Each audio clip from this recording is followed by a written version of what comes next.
getting here before we got started with some sirens right outside of our building as we get going. They're coming to arrest Derek Bodner for leaving his home or not being in Las Vegas. Natural order has been broken. Either that or they're like, if the Philadelphia 76ers, after all they've done this offseason, don't win the championship, they're going to raise some hell out there in the streets. For Daryl Morey. That's exactly what it is. Welcome to the PHLY Sixers podcast alongside Kyle Neubeck, Derek Bodner back with us. I'm Devon Givens. Brianna is in the house, of course. You in the chat as we look ahead now after giving them so much praise after the great things that happened with the press conferences on Tuesday with both Paul George and Tyrese Maxey. We are now at a place where we're looking at what they need to do, hearing them discuss it at length again on Tuesday. Championship, and that's what they are here for. That's what they're here to do, is to win a title for the Philadelphia 76ers, for the city of Philadelphia. So that's something that we're going to get into here today and talk about quite a bit, because after putting together this roster, and while this may not be the ones that finishes at the end, they are the talk of the offseason for what they have done in putting this group together, Daryl Morey, Elton Brand, and the front office, by putting all of this together to get out there and to do exactly that, and that is to win a championship. But the question is, as we were discussing it before the show, and give you the first opportunity to say some things here as you just get back here. Get your thoughts. Offer proof of life, for one. Get your thoughts later also on what you thought of Maxey and George in their press conferences and what they had to say. But when we sit here today, and Reggie Jackson. Let's just let Derek do a solo podcast for the next hour or so. I don't know if he can make it by and then Devon and I will go play. We'll go play NBA Jam or some game out in the We can office. go do that. We can go do that. But your thoughts on, as we sit here, we talk about championships, as Eugene Ross says, the calculator's back. Calculating it, but without numbers, just simply looking at their overall roster, what they've done, how you have talked about what Daryl Morey in the front office had done in putting this together. And do they have to win a championship year one to validate everything that was done? Or is there a little wiggle room there on how it gets done? Because I'm big on how did it happen. Yeah. So I'm curious to get your thoughts. No, I mean, I'm not going to say they need to win a championship year one, in part because that's just tough to do. I don't care if you are a veteran team that's been together forever. The odds are always going to be in the field's favor. I don't even care. And when you add in the fact that this is their first year together, like there's going to be a little bit of an adjustment period. But to me, what they need to do is they need to look like a championship contender. And that means three things for me. That means getting out of the second round of the playoffs. I'm very rarely this guy, but like I almost don't care about context. Like it's got to happen one year. You've got to be able to find a way. Needs to beat another team that I would classify as a championship contender. So like I don't care. They've had a couple of years here where they've lost to incredible teams, Toronto, Boston 2 years ago, taking them really close. That's great. If that happens in the conference finals after you've already beaten another championship, like let's say they beat the Knicks in round 2 and they lose to Boston in 7 in the conference finals, I'm not going to say that's a failure. That's progress forward. That's playing 2 incredible series. It's disappointing for sure, but it's something to build off of. So those to me are the 2 must-haves you need to build to at least get out of the second round. Like you've got to get past that hump at some point. And you've got to beat a real legitimate contender along the way. If you end up losing the conference to like the Atlanta Hawks of 2025 in the conference finals, that's not good enough. You can't have an embarrassment. That I think is maybe the third consideration. But there are certainly outcomes that don't fall make short. Us look bad. That's what it's always about, right? Like, make the city proud of you. Give us a deep run for conversation, for sure. That's where I would start. I'm not going to go as far as say they have to win a championship. That's still exceedingly tough to do, even if you A+ the offseason. But you do have to give the fans something to believe in. So, Kyle, the 7 playoff appearances they've had for Joel Embiid's tenure here as the franchise player, 5 second-round exits for them. The other 2, of course, first-round exits, the bubble, and last season against the New York Knicks in round 1. What do you think when it comes to this after everything that Derek just laid out and, of course, the roster construction? I will not accept a loss to any team other than the Celtics. I think that's the only team that you could say, because of how they're positioned, the age of their guys, they're going to basically be, I think after the season, right? They'll be like a $500 million team. I love what their ownership has done, which is get all the talent, pay all the talent, And now they're like, hey, we want to sell before we have to actually pay up for this team, right? Their accountant showed what it's going to take to keep them. It is a genius move on behalf of Celtics ownership. But so they are, I hammer this home on this show all the time. And Joel has ended multiple seasons at the press table saying something like this, that continuity matters. It is so hard to just build something on the fly, even within 1 year. Like I do think the way they've set it up, I do think this team is positioned to potentially win a title this year. I'm a big skeptic of if you're making a trade at the deadline and that's your path to getting, one of your top 3 guys, one of your most important players. I am not a believer in that being a recipe for winning a title. When you're able to assemble what we think is, I'd say, most of the championship roster, right? They might make one splash move at the deadline, but that's going to be for, I'd say on the high end, that'll be like your 5th starter or maybe a 6th man, that type of player. You're going to get depth then. If you get depth at the deadline to fill out around Paul George, Joel Embiid, Tyrese Maxey, I think you can get there, and I don't think the path is that strange as long as you're healthy. I will not accept a loss to Doc Rivers and the Milwaukee Bucks. I will not accept a loss to Jalen Brunson, your cousin, and the New York Knicks. I think their top-end talent is better than those teams. Their depth is slightly better in terms of the star-level talent. And I do think, before you get to Boston, they at least can compete with like top 6, 7 of these other teams. And so I just don't see, if you're a believer in Joel Embiid, which broadly speaking I am, if you're a believer in Tyrese Maxey, which I am, if you're a believer in Paul George as a 3rd guy, I am, Nick Nurse as a head coach, I am, there's just no real way you can look at it and say, okay, they gave this guy a max contract to be part of a big 3. They gave Joel a proper backup so he doesn't have to play every back-to-back and can get reasonable time off. I don't see a clear or coherent reason to say we should accept anything other than minimum conference finals. And ideally, you're finally able to slay the Celtics somehow, whether it's because Joel just dominates that matchup, whether it's because Paul George is able to make that much of a difference in terms of what that looks like, give you a real wing against a team that is heavy on their wing play. I don't see the excuses. I want to see it get done. Maybe they get there and they're not healthy and we'll have to run it back all over again. But we go into this assuming, at least hoping, full health for everybody. And so I say any team that beats them other than the Celtics in the East, I think you would not only deserve to be upset about, I think you deserve to be pissed off that they couldn't get it done. So a couple of seasons ago, you mentioned Derek, the Atlanta Hawks won that all. We all were ticked off. Whether you root for them or not, you can't lose 3 games at home as the number 1 seed against that basketball team. You just can't do it, especially when you had also, even on the road, a few 20-point leads and you let those dwindle to lose those basketball games at all. That was one that we all discussed, and that one will stand out for a long time for a lot of people, myself included, of an opportunity to advance to that Eastern Conference Finals, whether they were the opponent or not, as you mentioned, beating the opponent to get to the next opponent, to beat them possibly also, or at least get to a Game 7. And that's satisfactory for you as a fan out there. For me, after they lost to the Hawks, I looked at it and went into that one and said, you have to get to the championship. Because after everything that took place last season, losing it, you then get James Harden after the trade for Ben Simmons, setting things up. And of course, we know it didn't work out that particular year, but the following year, he had a 3-2 advantage on the Boston Celtics.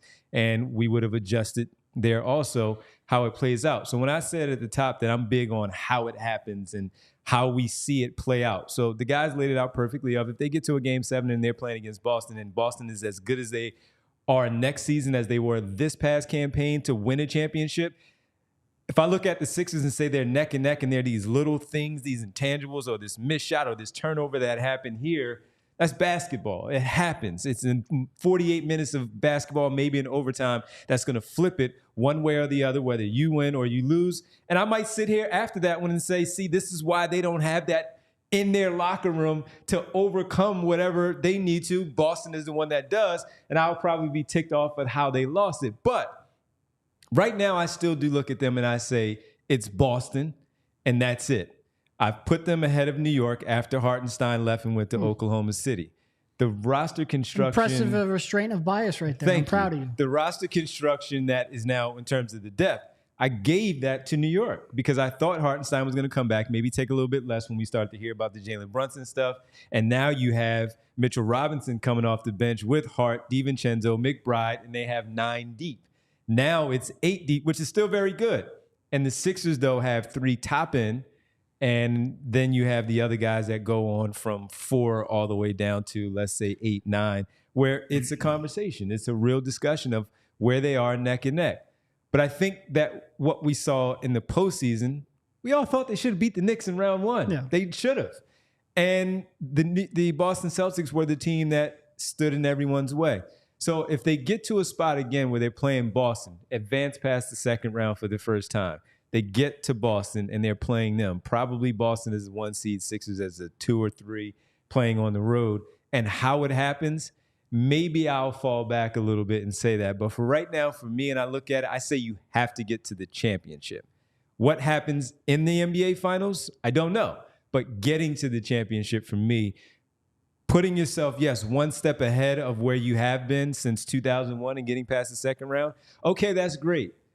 But if this team is what I think they are, now that Morey has put this thing together with Paul George as that third option, as much as they talked about it and that continuity, and they talked about it on Tuesday and championship and wanting to win, there's been some real disappointments.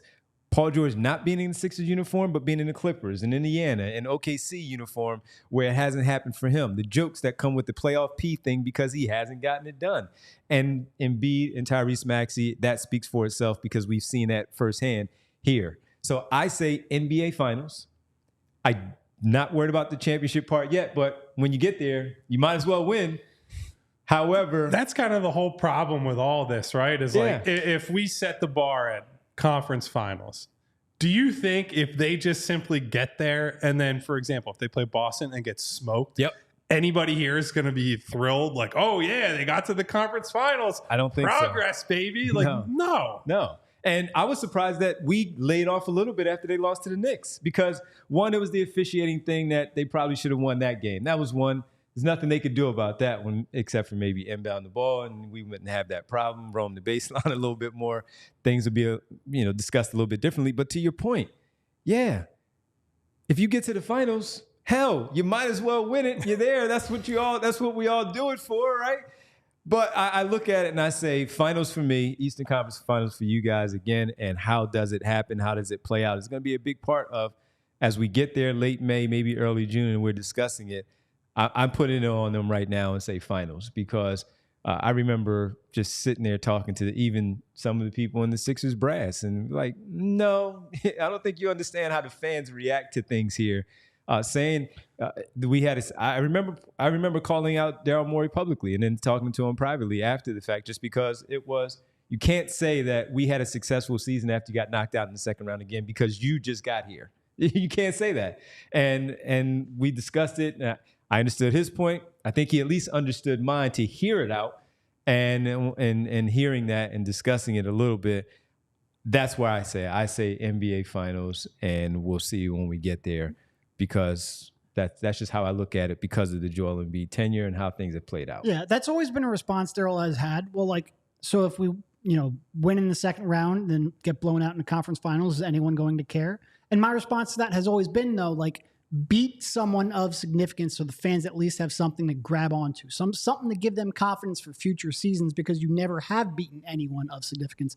That's why my get to the conference finals included, but there's also another qualification. You have to beat a fellow championship contender along the way. At that point, I will you got to take out Giannis. You got to take out Brunson. You got to take out somebody one who's of these been there teams. before, done it before, somebody who is another contender in your path. Something so at least fans can go, all right, look, I'm disappointed we didn't win the conference finals or we didn't win the finals, whatever the end result is. But at least we did this so I can believe in you for next year. That's the one thing that's always been missing from this squad, from the Joel Embiid era. They've just never beaten anyone who's really given you any kind of confidence going forward. So I think you need to get farther than last year and be beat someone of significance along the way. So when you looked at they beat Washington in round 1 that year, lose to Washington Atlanta. was like sub 500 that year, I think. Yeah. And 5 games, they got them out of there quickly. That was never a worry. We thought they were going to beat Atlanta again because they upset New York in that second that really matchup. was the biggest blown opportunity. That was the opportunity. So when you look at that one, to your point, that's out of their hands. You just beat who's in front of you. And it's setting up perfectly. So you're not beating that team that you say as the championship contender. They're just supposed to do their job and get past that Atlanta Hawks team and then go play a team worthy of the Milwaukee Bucks, who it was, that got to the finals and eventually won. That's where it was. So if you did that and you lost to Milwaukee, even as the 1 seed, you kind of look at that and say, okay, because that's the step. Now we're at the point, all right, you had that 1 step. All right, fellas, now you got to go win. But they are so far behind, it seems. Yeah. They're forced to do this type of thing this offseason, go get Paul George, spend on the max for a 34-year-old player that some don't like. We think it was good enough, but some don't like it. And as you laid it out, yeah, some people are still going to be ticked off if they lose in the conference finals, even competing, because they're going to be parts of any one of those 5, 6, 7 games that they played that, hey, they should have won when we go back and dissect Game 5 and how they let that one slip away, the same way we still go back to Game 6 of the Eastern Conference semis against Boston 2 playoff runs ago, because they should have beaten Boston on their home floor. They just needed to flip one of these games, man. One of them. That's all it took. Just one. All it would have taken. Just one. And that's where this whole thing just become fascinating. And you ran it back when we started the playoffs of, can we just get one healthy Joel Embiid playoff so we can see what it looks like and give them a real chance? He said it recently as well, but I think they have to get to the finals, and we'll just regroup once we get there. For me, at least for right now. I would just like that last point, the one healthy Joel Embiid run. Just love to see it. Like I said, give me beat a good opponent, and we can go from there. But yeah. Well, if they do that, then maybe you send him to Rite Aid, get him some medicine, some candy. Maybe he'll feel better that way. I've spent a little bit of time at Rite Aid. Or maybe you can tell people about it, because we still have to talk a little bit more on the other side about what your expectations are with this team. Are you crowning them? What are you satisfied with a second round run if they compete, or maybe get to the Eastern Conference Finals, compete but then fall out? We'll discuss all that right here when we get back on the PHLY Sixers podcast. Derek's back. I'm back. We want to tell you about a couple of our friends. First up, we want to tell you about Rite Aid, specifically at LO Market. Vince loves to drop sugary treats off all the time in the studio, and he thinks this is going to last for quite a while. It does not, because Kyle and I specifically, and Devon's a sneaky one. He will completely Devon brings his own bags of stuff in, and he just but he'll drip feeds throughout the day. The LO Market delivery was one that I very much look forward to. I did have the junk on the plane for us too. Just saying. This line from LO Market includes candy, snacks, and pantry items exclusively at Rite Aid. Products includes candy from classics like peach rings and Starlight Mints to gummy butterflies and sour worms. Can't go wrong with the peach rings, Nuts and trail mixes packed with vitamins, minerals, healthy fats, fiber, protein, popcorn, buttery, sweet and salty, cheddar and sea salt. They also have beef jerky, which is packed with protein, granola featuring whole grains, pantry staples like honey and seasonings. Snack Attack, get LO Market delivered same day or buy online, pick up in store. Go to riteaid.com/shop to order. While we were in Las Vegas for USA and Summer League basketball, I got up a few mornings because the hotels we were staying in were very accommodating, and they had some really nice gyms in there.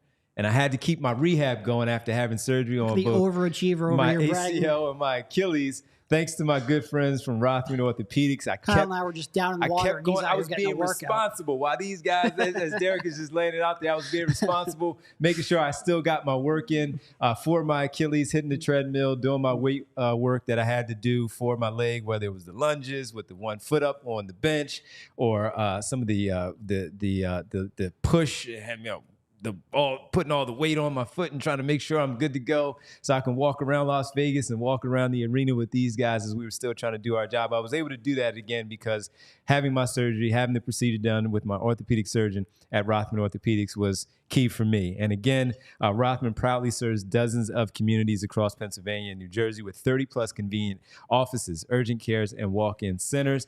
I absolutely took advantage of that when I had to get my procedure done.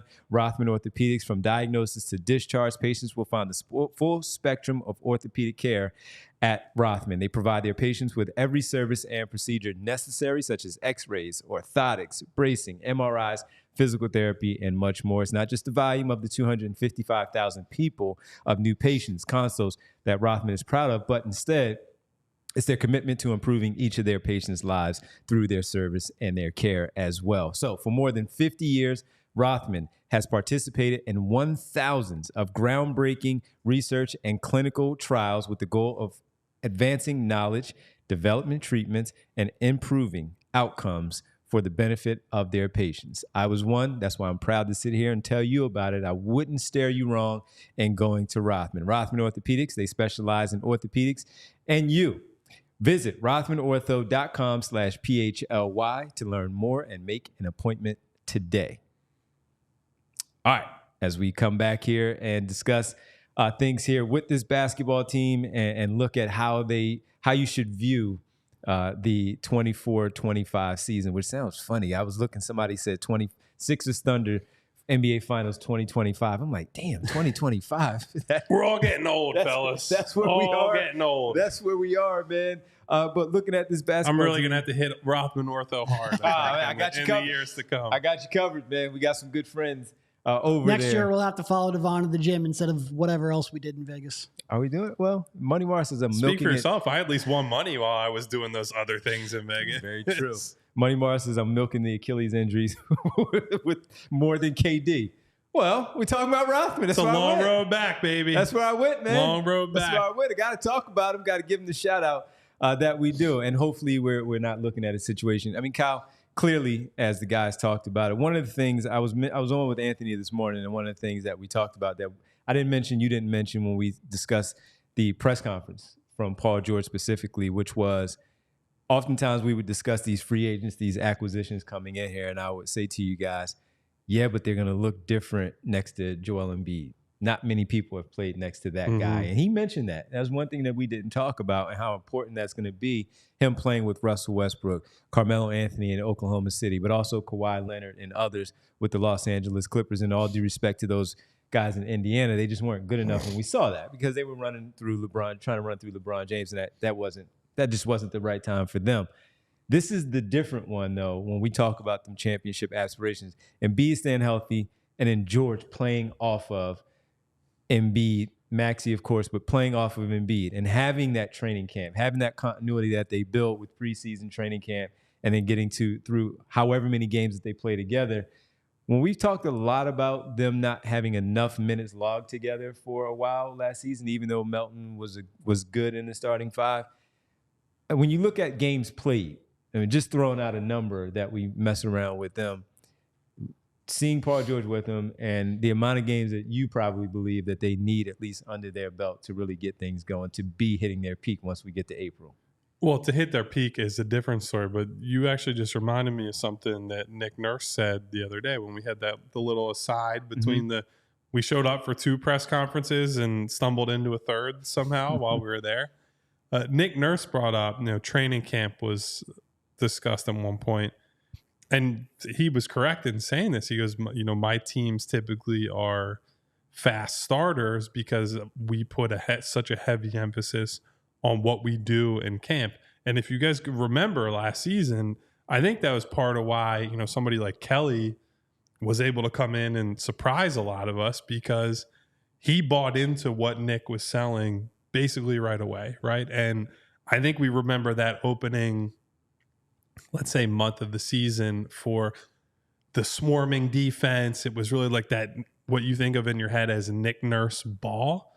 And so I think if they all come in with the right mindset, they all buy into the program right away, and Nick sort of figures out what they want to do offensively.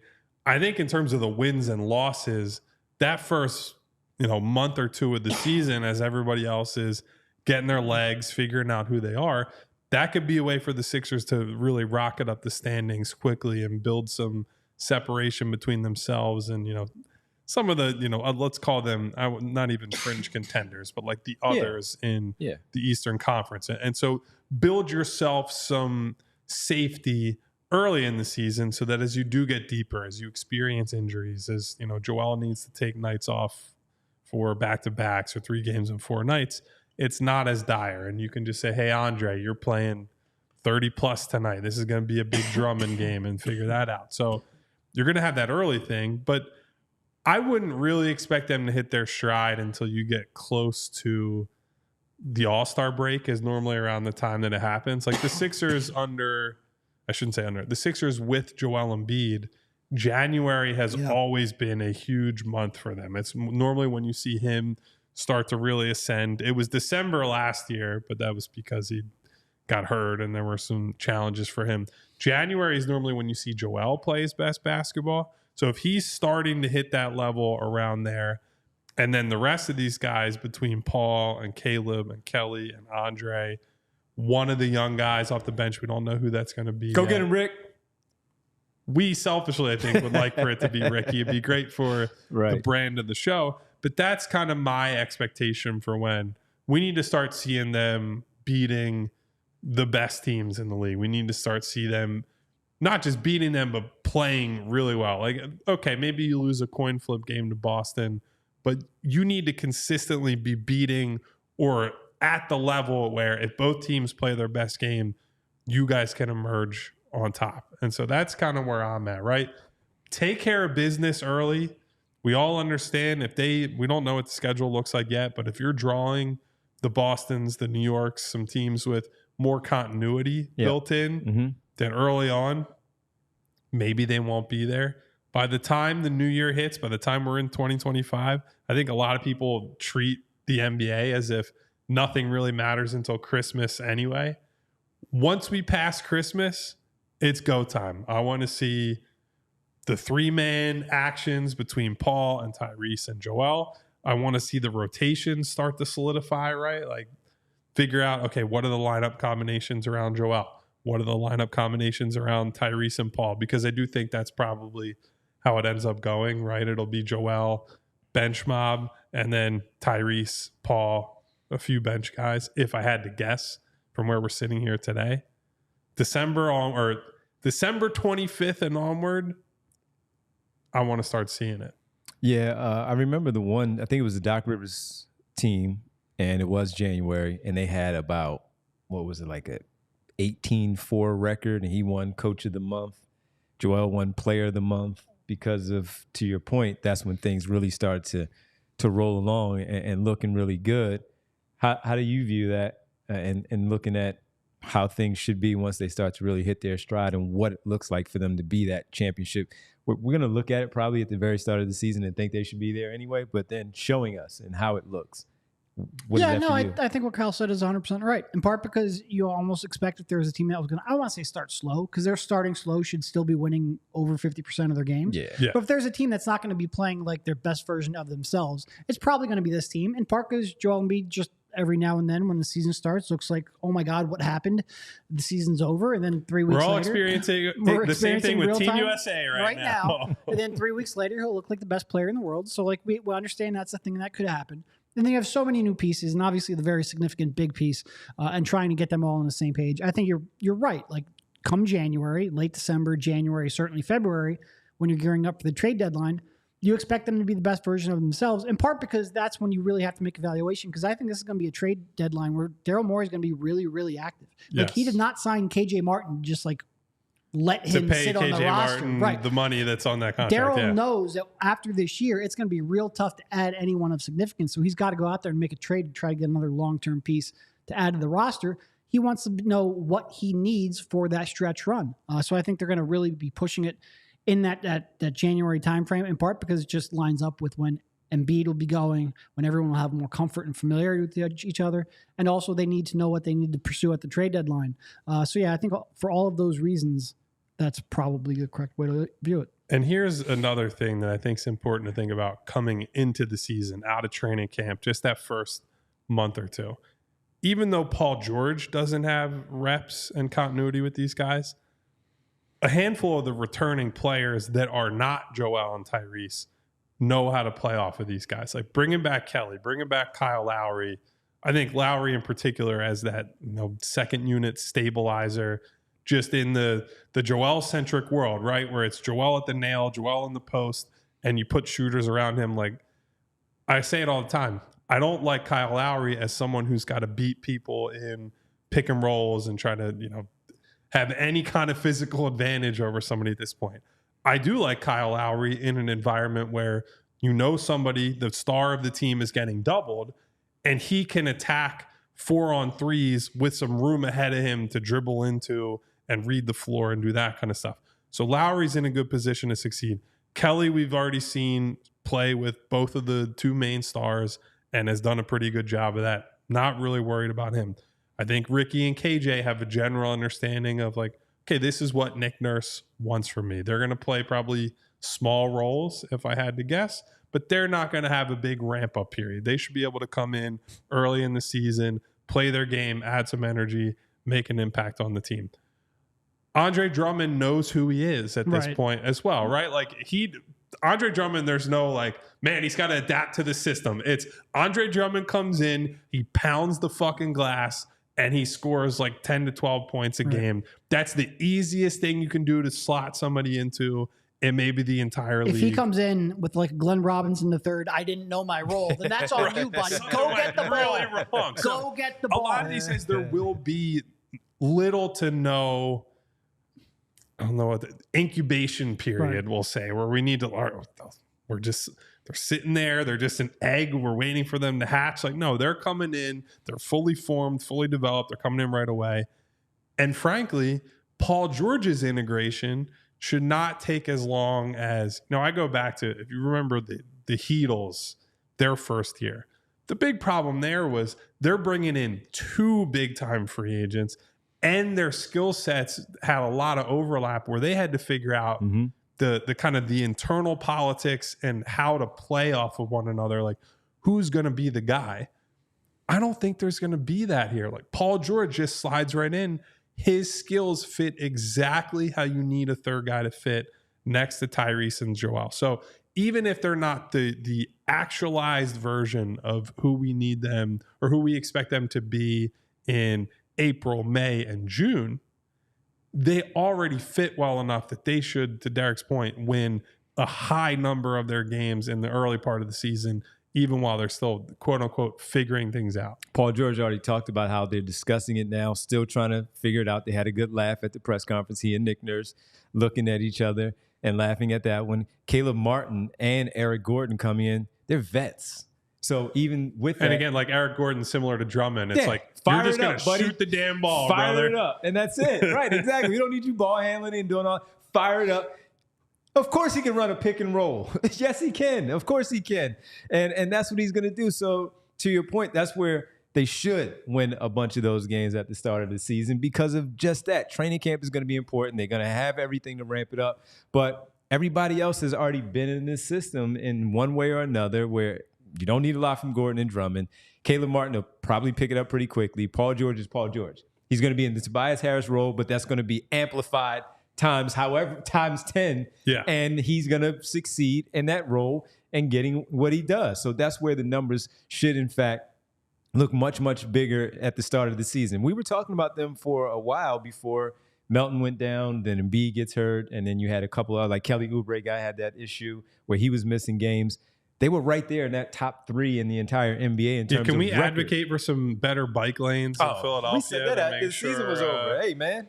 Not just him. There's obviously been a rash of incidents recently where people are, I don't know what's been going on with the drivers in Philadelphia. But hell, remember when they were doing the Eagles awareness bike ride thing and AJ Brown got hit? That was actually close to where I live. Right. He got clipped. What is going on? Everybody, look your left, look your right. Yeah. Come on. I lived in Philadelphia for 13 years, would never ride a bike in Philly. And I'm a big bike rider. I just don't trust drivers. The streets, you mean? Yeah. So I'm going to be very careful with my words here. I have kind of a natural disdain for bike riders for various reasons. But also, people in cars need to understand you're basically in a tank compared to these people. Like, It's like you watch someone just like, whoa, I'm going to just swerve across the road. It's like, dude, that person can die so much easier than you can in this scenario. This is like a Stephen A. Smith skip thing. I have no love for bike riders.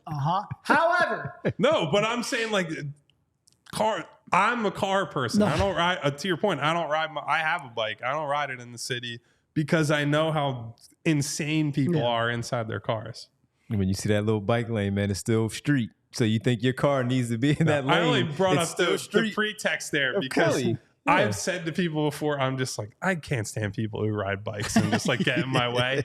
But it's less about them than it is how the city is designed. It does not accommodate bikers in a effective way, right? They either have to drive right down the street, in which case I'm like, great, I get to drive 10 miles an hour for the next 8 blocks. Or I can be an a-hole and like honk my horn and like get off the road, buddy. Just everyone listening now, if you see Kyle, just be careful. Get out of the way. Look over your shoulder. Yeah. Well, hey, Sixers, make sure Kelly has real a way bike lanes. That's all I'm asking for. So these people can get the hell out of my way and they can stay safe. How about that? Make me the czar of Philadelphia. Sixers, make sure that you have a car service for Kelly Oubre so he can play as many games as possible. We're having fun here. We just need him out there healthy. Because clearly he can't drive himself home either. That's not a good Especially solution. in a sports car. They probably shouldn't be on the roads in Philadelphia anyway. But with that, you hope that doesn't happen. You need to make a call. Kyle's going to tell you of how they can get in contact with some people here coming up as we discuss a little bit more, get Derek's thoughts on the press conferences and the acquisition we see forthcoming maybe with Reggie Jackson. We'll talk about that when we get back here on the PHLY Sixers podcast. No driving, no bike riding. Well, if I'm the czar of Philadelphia building bike lanes, I might as well be the czar of Philadelphia for cell phones too and get everybody on the 2-phone Mint Mobile plan, baby.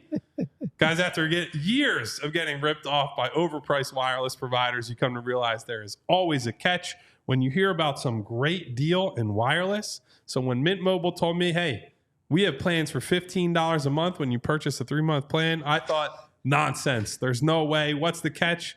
But there isn't one. Mint Mobile's secret sauce is that they sell wireless service online, no retail stores, no salespeople. They just deliver premium phone plans directly to you. And they send you a picture of Ryan Reynolds and call it a day. It's been very effective for Wrexham overseas in English soccer. It's working even better for my friends at Mint Mobile. So say goodbye to your overpriced wireless plans, jaw-dropping monthly bills, and unexpected overages. Mint Mobile is here to rescue you with premium wireless plans starting at $15 a month. High-speed data, unlimited talk and text delivered on the nation's largest 5G network. And here's the best part, guys.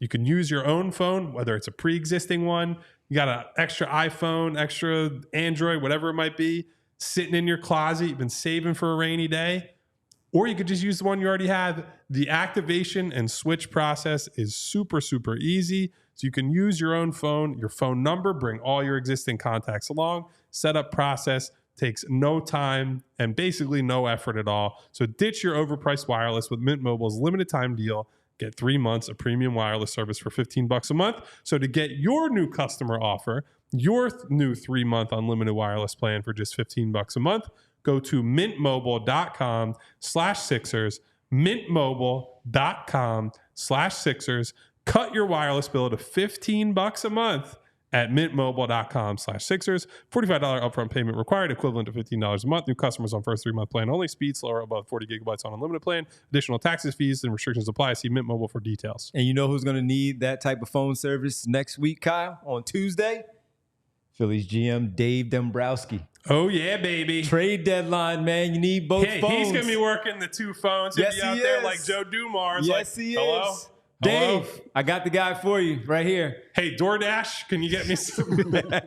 So, with that, we want to tell you about something that we have coming up here next week, and that is the trade deadline special with our good friends from, of course, the PHLY Sixers podcast. Jamie, Renee, Tyler, they're going to be there. I don't know if Jim Salisbury is going to be involved, but it's the MLB trade deadline show live next Tuesday from 5 to 7 from the Irish. From the Billy Murphy Saloon in East Falls, an institution like no other, just RSVP for free. You're going to have some specials there for some drinks, ticket giveaways, hopefully a big, impactful trade for the baseball team, for the Phils, as they try to stay at the top of the MLB, stay number one overall, and start to increase that lead again by picking up some wins. People are getting down already just because they lost like 6 of the games that they played, 4 of the 6 games that they played. They're fine.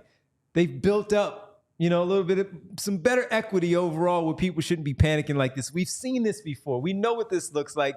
They're going to be fine. Their team is too good. The pitching staff, all of that. Going to the point we made earlier, if you don't win your last game, nothing before it matters. It doesn't matter. But when you have the trade line. Especially when it's baseball. And you have 2 phones. I know. And you still have like 80 games left and people are losing their minds. They're fine. They've shown you that they're very good. But it doesn't mean that Dave Dombrowski is not going to go out there and try to improve the team. So, again, go hang out with the gang. Billy Murphy's Saloon, East Falls, next Tuesday, 5 to 7 for the MLB trade deadline show. Jamie, Renee, Tyler will be there. See if they do something overall. And don't forget to have the opportunity to be at these events, not just from us telling you, but also being a member of the diehard community that we have, the program. Seen a couple new faces from the show chat, I should say, in the Discord. I believe Jess is in there. Yes. It's been nice to see Jess in the Discord. And you get the great stories written by Kyle Neubeck about the Sixers for the summer. The same with Derek Bodner at allphly.com.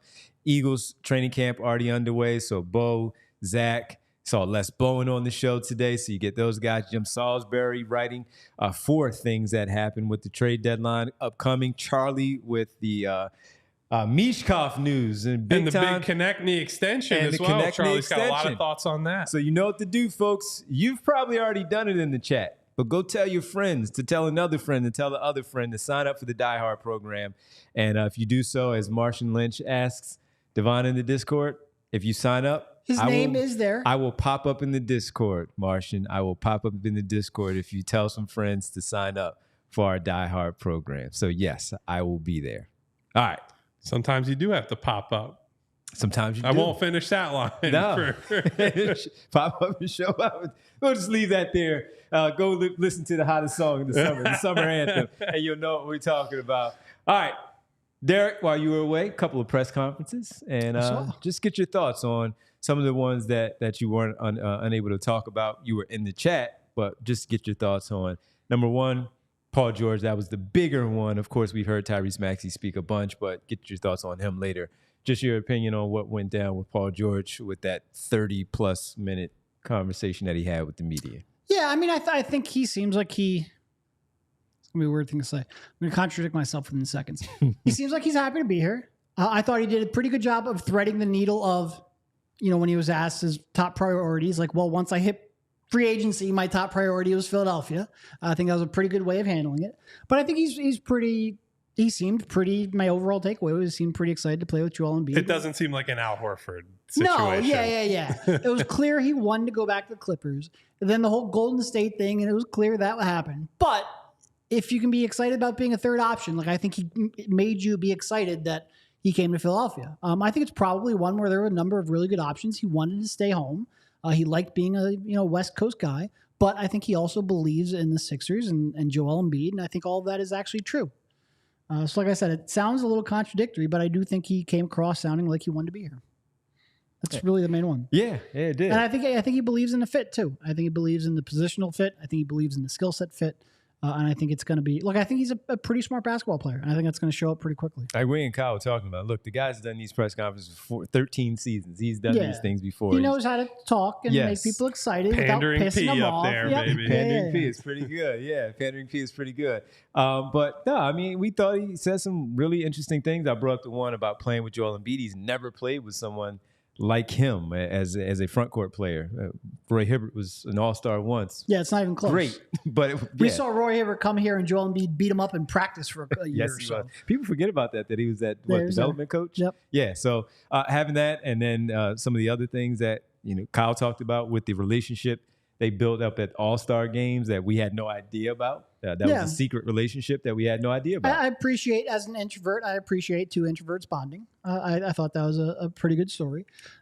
Again, seems pretty unlikely because Joel is pretty reserved and keeps to himself at these kinds of events. But look, everything they say at press conferences like that, is there some level of pandering? Of course. But I'm sure they had some level of relationship before this, and that made the decision a little bit easier. So it's nice to hear that story. P is what Martian Lynch is calling it. That doesn't start with the P. That's the whole point. Is it's supposed to be alliteration. Well, the P was in transparent, so I think he was going with that one since he was being open and clear about it. I guess. Yeah. So, but what about Tyrese Maxey? We've heard it before, but again, just going off the Maxey Museum part of it, and then everything that he said and being clear about it, and certainly championships, also had a pretty good press conference. I thought the way Kyle approached it with what he wrote was right. And it was really kind of amazing. The Sixers brought in Paul George, and Devon and I were talking about this, possibly the most consequential free agency signing in the last 50 years. And that's including that Moses was technically a trade. Doesn't matter. Right. The point is, it was a really, most of their biggest moves have been trades, frankly. The point is, it was a really, really, really big move. And Tyrese Maxey, in the most humble way possible, upstaged it. And I think the major key was, there were two keys, first of all. The confidence and belief and faith he showed in the front office made this possible. It's been talked about. It's been written about. It's absolutely true. Tyrese Maxey's development into who he is and the fact they were able to get him with that 21st pick makes the second half of Joel Embiid's prime possible. And also, it just dawned, like, it really just made, remember how much last year we were talking about, like, oh man, Daryl Morey was called a liar. Daryl Morey went back on his word. Daryl Morey will never be able to get the guy he wants again. And here we are, a year later, Tyrese Maxey delayed a huge payday, not a small payday, a monster payday, a full year based on Daryl Morey and his word. Paul George, and that was a guy who was talking directly to James Harden and really looked at James Harden as like a mentor. And then Daryl Morey ends up signing a guy with that cap space, a guy who was talking directly to James Harden. Yeah. And it's just all of these things that we freak out about and build these narratives about. A lot of times it doesn't really matter because trust is a very personal thing. And for Tyrese Maxey, he had trust, A, because he had worked with him for a couple of years, and B, because the Sixers took a shot on him, which is something that Joel Embiid has talked about time and time again. Like, I believe in this front office. I believe in this organization because they believed in me. Tyrese feels the same way. And with Paul George, it's just, all right, it's a guaranteed money, so it doesn't, trust doesn't really matter all that much. But it was just, it's funny to think about the fact that this move that was supposed to tank Daryl Morey's career because nobody would trust him, ended up having two players trust him, and it worked out in such a big way. And Tyrese, I think, was asked about it pretty directly during the press conference and said, I think that's just an individual thing, right? You have to, what happens with James is not necessarily what happens with me, is what happens with Paul or Joel or anybody else. And I think he was pretty clear-eyed about it. I mean, frankly, if Tyrese or Rich Paul at any point last season felt like they had reason to doubt Daryl, I can guarantee you there would have been some noise made about that. That might not be Tyrese's MO, but if Daryl sat down with Rich Paul and Tyrese and told them, we're going to take care of this kid, and then you got to, let's say, March, and you start to have those little, things have changed. Rich Paul is not taking that one sitting down. And I think one of the major things coming out of this is that Rich has been complimentary of how the organization has treated Tyrese throughout this process, right? Even being included in that museum. In that Sixers. Now, I don't know if Rich Paul gave the sign off, put me in the video. No, I just but I think the point being of there and saying what he said, even if it hadn't gotten in the video, the fact that we wouldn't know about it, but the fact that that's said at all is an important sign of where that relationship's at. But by the way, I would even go past the Paul George and the Maxey examples. Go to someone like Caleb Martin, that's right? Caleb Martin is a guy who he, by all reports, seemed to have turned down more money, but him and his agent came to the Sixers, and the Sixers were like, yes, we would love to have you. We'll give you this cap space that we have immediately. And really, it's a lesson on, if you have something to offer these players, they will turn around very quickly and say, great. If you have something that is unique, where in Caleb's case, they could give him basically what he could have gotten any other place, but also the chance to continue to compete, right? Play on a team that has a chance to get deep into the playoffs. He could have gotten similar money from the Detroits, the San Antonios, these other cap space teams around the league, or one of the teams that maybe wants to use an exception on him. Daryl Morey went to him and said, here's what we have. And anything that happened with James Harden had no real impact on him. These guys, and for good reason, I'm not saying this as a diss to them. These guys have to look out for themselves. They can't be worried about why James Harden was mad at Daryl Morey 10 months ago or whatever. It's what is best for the bottom line on my deal, and they're going to do it. Yeah. And he talked about, Maxey talked about in the press conference when he mentioned everybody's situation is different, but speaking openly with and trusting, talking to his parents, talking to Rich Paul and talking to Joel Embiid about all of that. And the thing with the Rich Paul piece for me was going back to the Ben Simmons part, how contentious that was. Was that going to impact anything? Because we talked about it at the time. And Tyrese Maxey was a big-time agent. Player, it's like you're not someone you're going to have to deal with a lot in the years to come. And you have one of his clients who's a young, up-and-coming player, didn't know he might make the all-star status, but he might get there. And how is that going to work? How is that going to play out? But again, that's a different situation and a different spot. And then the other part is this too. Tyrese Maxey's just a different cat. He probably was sitting there saying, all right, I'll do it, even though it was tough to watch his classmate of Anthony Edwards get his extension. And I can't remember the other ones that did, but I remember Anthony Edwards getting his. And I'm like, damn, Tyrese is not going to do this. You might risk injury here in the season. You don't want to wish that on anybody. But when you think about getting locked in like that on a big number, you want some security. You want to get that done. I don't know how I feel about this one, but he got through it healthy, even though he did get injured. And he made it through, made the all-star team, all of that, and he capitalized off of it to become who he's become, face of the franchise, and them going and doing that Maxey Museum, which, by the way, he had, from my understanding, he had no idea about it.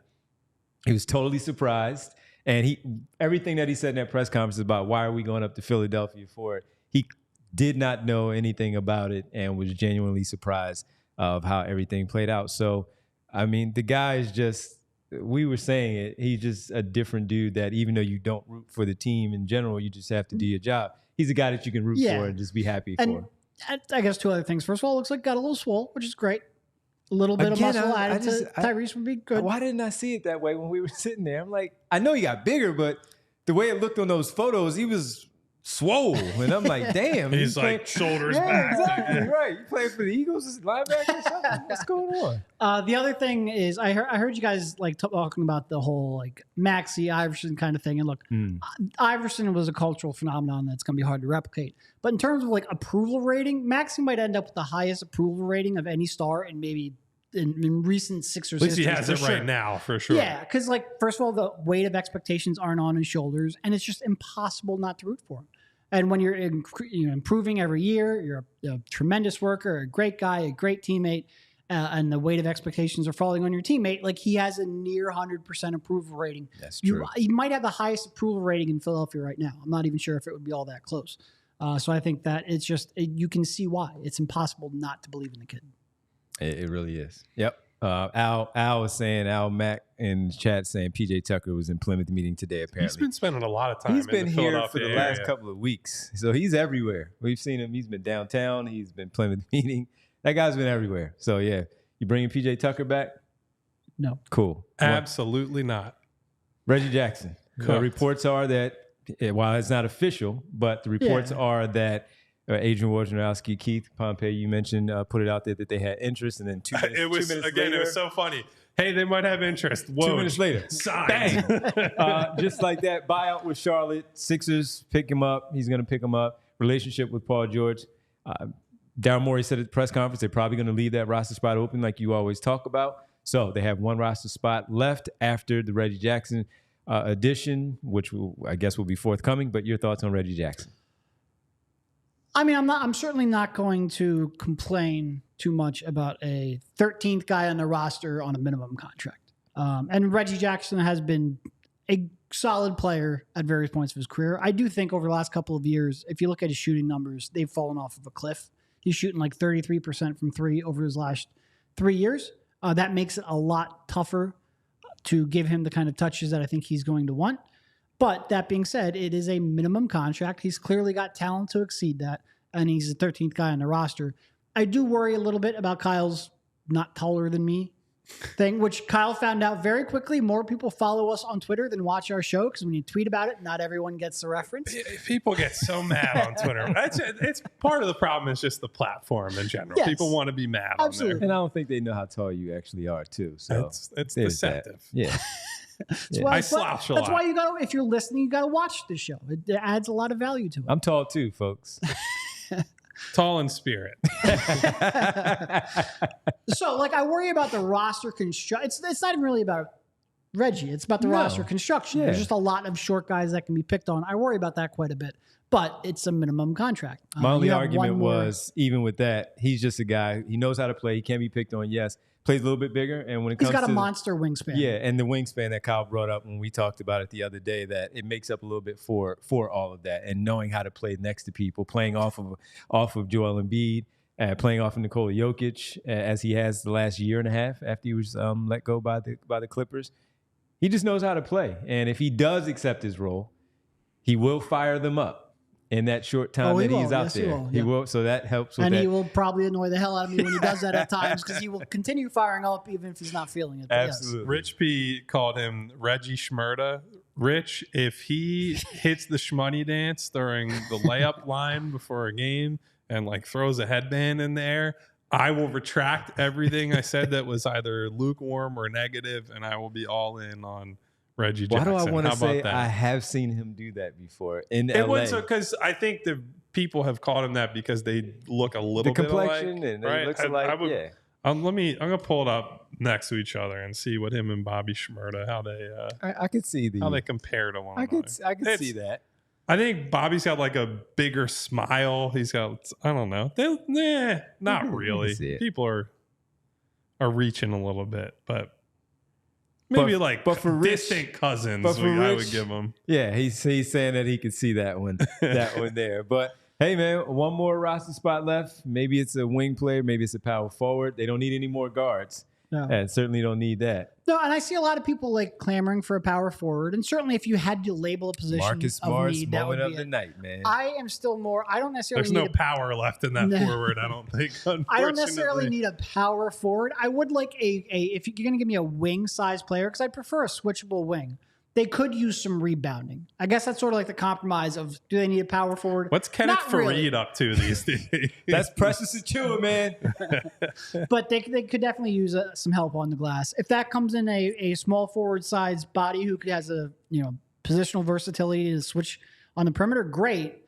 But they could definitely use some rebounding. There was a great Twitter thread recently, or inspiration for a thread, where it was like, after I just slandered Twitter, someone was like, men want one thing, and it's just traditional power forwards. That doesn't exist in today's NBA. And people just kept quote tweeting with like Zach Randolph or like all these other guys from way back in the day. So I got a kick out of that one. Well, that'll do it for us here on this one. Great to have Derek back in the house. We'll be back tomorrow at 3 p.m., but it is time for our traditional roll call. Yeah, baby. Shout out to all my party people in the chat today and all the lurkers who are not in the chat.